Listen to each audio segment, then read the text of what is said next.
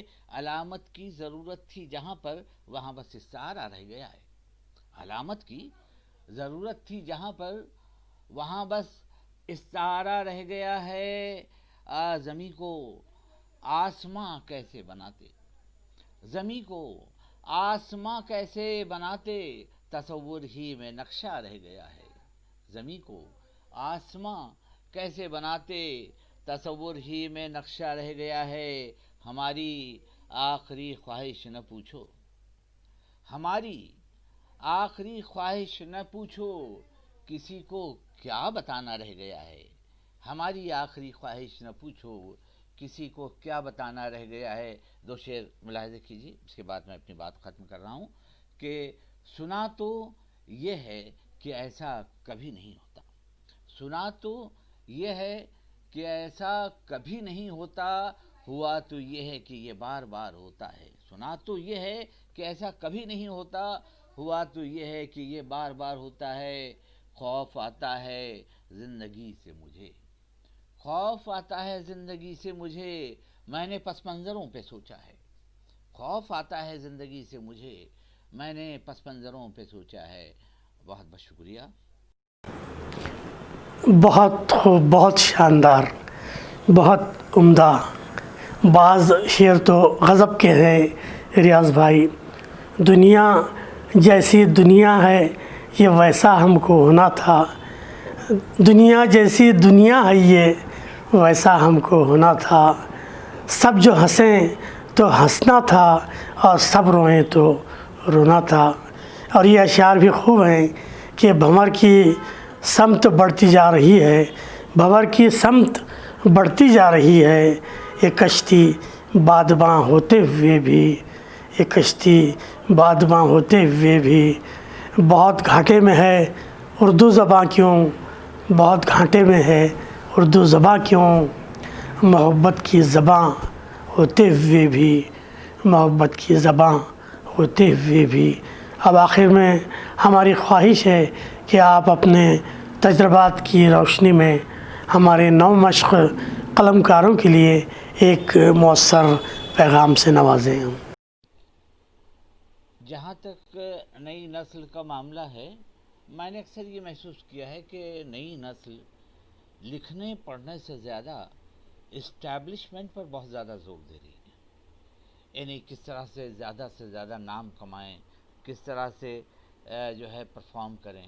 جہاں تک میرا پرفارمنس اپنی جگہ ٹھیک ہے، لیکن یہ ہے کہ آدمی کو جو تخلیق کار ہے، چاہے وہ فکشن رائٹر ہے، شاعر ہے، اس کا بنیادی کام ہوتا ہے لکھنا پڑھنا. اس کے بعد کی چیزیں یہ ہوتی ہیں کہ ہم کیسے، اگر آپ واقعی کام کر رہے ہیں، آپ کا مشاہدے کی بنیاد پر، مطالعے کی بنیاد پر، اپنی فطری صلاحیت کی بنیاد پر جو کچھ آپ لکھ پڑھ رہے ہیں، نام تو بہرحال ہوتا ہے، لیکن نام کے لیے جو بہت زیادہ کوشش کرنا اور مشہور ہونے کے لیے ہمیشہ لگے رہنا، میں سمجھتا ہوں کہ اس سے فن کو کوئی فائدہ نہیں پہنچتا. آپ کا فن پیچھے رہ جاتا ہے، نام آگے ہو جاتا ہے. بنیادی چیز فن کا آگے ہونا ہے. لوگ آپ کے کلام کو پہلے پڑھیں، اس کے بعد پوچھیں کہ بھئی فلاں یہ کلام کس کا ہے، یہ شعر کس کا ہے. جب لوگ آپ سے یہ کہیں تب جو ہے بات بنتی ہے. آپ کا نام جو ہے آپ کے کلام کے ذریعے پہنچنا چاہیے. اور دوسری چیز یہ ہے کہ ہم نے جو خواب دیکھا تھا زندگی میں، وہ خواب تو بہرحال پورا تو نہیں ہو رہا ہے، بس حالات بد سے بدتر ہوتے جا رہے ہیں. ایسے وقت میں نئی نسل سے یہ گزارش کروں گا کہ وہ ٹیکنیک کو سمجھتے ہوئے، وہ ادب کی جو بنیادی چیزیں ہیں ان کو بہت باریکی سے سمجھتے ہوئے شاعری کریں، فکشن لکھیں، جو بھی کریں. بہرحال یہ ہے کہ مسلکی اور مذہبی اختلافات سے دور رہیں. اور اگر آپ کسی سے اختلاف کرتے بھی ہیں تو جس کا آپ اختلاف کرتے ہیں اس کا احترام بھی کریں اور تشدد سے دور رہیں۔ اس وقت دنیا میں سب سے بڑا مسئلہ یہ ہو رہا ہے کہ لوگ جو ہے وہ مذہب اور مسلک کے نام پر تشدد پر آمادہ ہیں۔ یہ انتہائی بری بات ہے۔ ہم اپنے لٹریچر کے ذریعے دنیا کو یہ سمجھانے کی کوشش کریں کہ تشدد بہت بری چیز ہے۔ ایک مہذب سماج کا خواب ہم نے دیکھا تھا، اس خواب کو پورا کرنے کی کوشش کم سے کم ادیب تو کرتے رہیں، جہاں تک ہو سکے وہ کرتے رہیں۔ بس اس سے زیادہ میں نئی نسل کے بارے میں کیا کہوں۔ بہت بہت شکریہ۔ نوازش۔ ماشاء اللہ، کیا کہنے ریاض بھائی، آپ کے رہنمایانہ نکات کی روشنی میں ہمارے قلم کاروں کو یقیناً استفادے کا موقع ملے گا۔ محترم ریاض رحیم صاحب، وقت کی تنگی دامہ کے ہاتھوں ہم مجبور ہیں کہ اس پروگرام کو اب سمیٹا جائے۔ میں سیدھی بات ٹی وی چینل کی جانب سے، فکر فن شعر و سخن کی جانب سے اور ہماری فلور ٹیم کے مخلص اور محنتی احباب کی جانب سے، ہمارے باذوق ناظرین کی جانب سے اور خود اپنی جانب سے آپ کی خدمت میں ہدیہ تشکر پیش کرتا ہوں کہ آپ نے ہمارے لیے اور ہمارے ناظرین کے لیے اپنا قیمتی وقت فارغ کیا اور اس پروگرام کو کامیابی سے ہمکنار کرنے میں ہمارے ساتھ تعاون فرمایا۔ ناظرین، یہ تھے سید ریاض رحیم صاحب جو ممبئی سے آج ہمارے ادبی پروگرام کے قابل صد احترام مہمان تھے۔ اب ہمارا وقت ختم ہو چلا ہے۔ کسی اور ادبی شخصیت کے ہمراہ پروگرام کی اگلی قسط کے پیش کیے جانے تک انتظار کا مزہ لیتے رہیں اور عزیز بیلگامی کو اجازت دیں۔ والسلام علیکم ورحمۃ اللہ وبرکاتہ۔ میرے مصطفیٰ دعوت و ہدایت کی ایک حسین شفق لے کر